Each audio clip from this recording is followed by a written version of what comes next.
नमस्कार दोस्तों, स्वागत है आप सभी का हमारे YouTube चैनल में। आज मैं आप सभी को एक बहुत अच्छी कहानी सुनाने जा रही हूँ जो कि बहुत ही ज्ञानवर्धक है। एक समय की बात है, एक बच्चा था जिसका नाम था शिवम और उसके पापा, उनका नाम था राम किशोर। राम किशोर अपने बेटे के साथ कहीं जा रहे थे। काफ़ी लंबा समय था, सफ़र था, काफ़ी दूर जाते जाते, बहुत दूर जाना था। जाते जाते रास्ते में दोनों लोग रास्ता भटक गए और भटके हुए रास्ते से इधर उधर घूमते जाते किसी तरह एक जगह पर पहुँचे जहाँ बहुत ऊंचा और बहुत बड़ा टीला था। अब वहाँ पर जब पहुँचे तो देखा कि आगे बिल्कुल एकदम जल ही जल और कहीं से कोई रास्ता नहीं, ना जाने का रास्ता और ना ही आने का रास्ता। अब दोनों लोग भटक गए। आमने सामने से ऐसे टीला था कि बाप बेटे दोनों लोग उसी जगह पर फंस गए। ना वहाँ कुछ खाने को, ना पानी पीने को और ना कहीं से जाने का रास्ता। और यदि वापस लौटते तो लौटने का भी कोई रास्ता नहीं और ना ही जाने का, सिवाय मरण। अब बाप बेटा दोनों लोग बहुत परेशान। राम किशोर ने कहा कि लगता है अब तो अंतिम समय आ गया है, अब मरना ही पड़ेगा। बेटे ने भी कहा, हाँ पिताजी, ऐसा ही लग रहा है कि अब हम सब लोगों का अंतिम समय आ गया है। दोनों बहुत ही उलझन में पड़ गए, बहुत ही बेचैनी में हो गए। कुछ समझ ना आ रहा था कि कहाँ जाएं, क्या करें। पिता राम किशोर ने कहा, बेटा शिवम, एक काम करो, अब तो दोनों लोगों को तय है कि मरना ही पड़ेगा। वो सामने जो टीला है उसी से एक काम करो कि तुम धीरे धीरे उधर को चले जाओ और हम इधर को चले जाएं, और भगवान का सहारा लेते हुए यदि कहीं रास्ते में मिलेंगे और कुछ खाने पीने को मिलेगा तो बताते रहना। अब दोनों लोग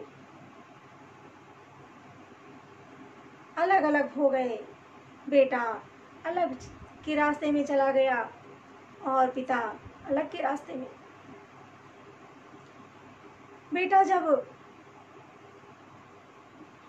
देखा कि अब कहीं कुछ मिलना नहीं है तो उसी टीले पर ही थोड़ी दूर पर इधर उधर घूमता रहा, देखता रहा कि कहीं कुछ खाने को मिल जाए, लेकिन नहीं मिला। जब कोई सहारा नहीं, भूख प्यास से व्याकुल, तब बेटे ने भगवान से हाथ जोड़कर प्रार्थना की, हे प्रभु, मैं भूख प्यास से व्याकुल हो रहा हूँ, यहाँ कुछ भी नहीं है। हे प्रभु, मैं सच्चे मन से आपको याद कर रहा हूँ। हे प्रभु, मेरी मदद करो, मेरी रक्षा करो, और यहाँ पर कुछ सुंदर सुंदर पेड़ पौधे लगा दो, कुछ फल फूल की व्यवस्था कर दो ताकि मैं खा के यहाँ पर जीवित रह सकूँ।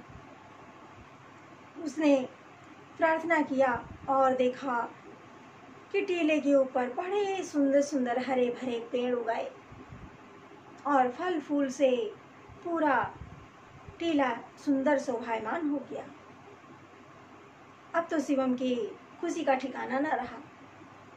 उसने कहा, अरे मेरे प्रभु ने तो मेरी विनती सुन ली। मेरे ईश्वर, देखो, उन्होंने, प्रभु ने मेरी सुन ली और मुझे खाने के लिए फल। अब दौड़ दौड़ के देखा कि तोड़ करके फल और अपनी ज़रूरत की चीज़ें उसे मिलने लगी। खा पी करके थोड़ा सा उसे संतुष्टि मिली। उसके बाद उसने सोचा कि जब प्रभु ने मेरी इतनी सुन ली तो मैं एक प्रार्थना और करके देखता हूँ। उसने एक प्रार्थना और की, कहा हे प्रभु, जैसा ही आपने यहाँ पर हरा भरा वन कर दिया, मुझे फल फूल दे दिए, इसी तरह से मुझे एक सुंदर पत्नी दे दीजिए जो सुंदर हो, सुशील हो, वो आकर के मेरी पत्नी बन जाए, मुझे मेरा घर बस जाए। भगवान ने सुन ली और शिवम को बहुत सुंदर सुशील पत्नी मिल गई, कन्या मिल गई, वहीं पर प्रकट हो गई। उस कन्या को देखते ही शिवम बहुत प्रसन्न हुआ। अब दोनों पति पत्नी बड़े प्रेम से खुशी से रहने लगे। उसके बाद शिवम ने फिर से प्रार्थना की, देखा कि भगवान तो मेरी हर कामना को सुन लेते हैं और पूर्ण कर देते हैं। तो कहा हे प्रभु, जैसे आपने मेरी ये 2 इच्छाएं पूरी की, वैसे ही मेरी विनती है कि मेरी एक और इच्छा पूरी कर दीजिए।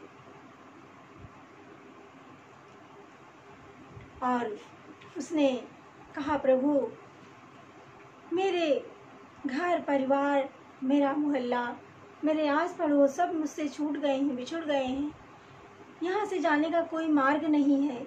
हे प्रभु, आप ही कोई मार्ग बता दीजिए और मेरे लिए एक नाव ला दीजिए जिस पर बैठकर मैं अपने गांव जा सकूं। अब वहीं पर एक नाव प्रकट हो गई।